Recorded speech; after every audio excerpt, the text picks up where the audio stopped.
விக்கிரவாண்டி சட்டசபை தொகுதி எம்எல்ஏவாக இருந்த புகழேந்தி கடந்த ஏப்ரல் மாதம் 6ஆம் தேதி உடல்நலக்குறைவால் காலமானார். இதனால் விக்கிரவாண்டி சட்டசபை தொகுதியானது காலியாக அறிவிக்கப்பட்டது.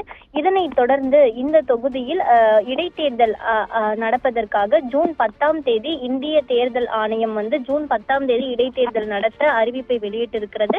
இந்த தொகுதியில் ஜூலை 10ஆம் தேதி இடைத்தேர்தலானது நடைபெற இருக்கிறது.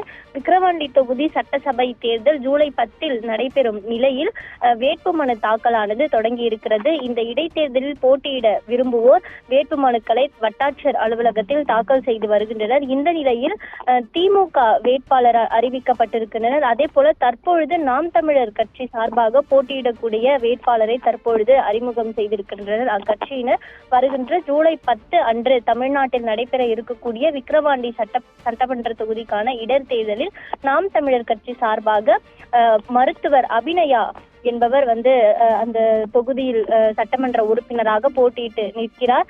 மேலும் இந்த கட்சியை சேர்ந்த இவர் ஏற்கனவே தர்மபுரி தொகுதியில் நாடாளுமன்ற தர்மபுரி தொகுதியில் வேட்பாளராக நிறுத்தப்பட்டார் என்பது குறிப்பிடத்தக்கது. தற்பொழுது ஜூலை 10ஆம் தேதி விக்கிரவாண்டியில் சட்டமன்ற இடைத்தேர்தலானது நடைபெற உள்ள நிலையில் ஏற்கனவே சில கட்சிகளின் வேட்பாளர்கள் அறிவிக்கப்பட்டுள்ள நிலையில் இன்று நாம் தமிழர் கட்சி வேட்பாளராக மருத்துவர் அபிநயா நிற்பதாக அக்கட்சி அறிவிப்பை வெளியிட்டிருக்கிறது.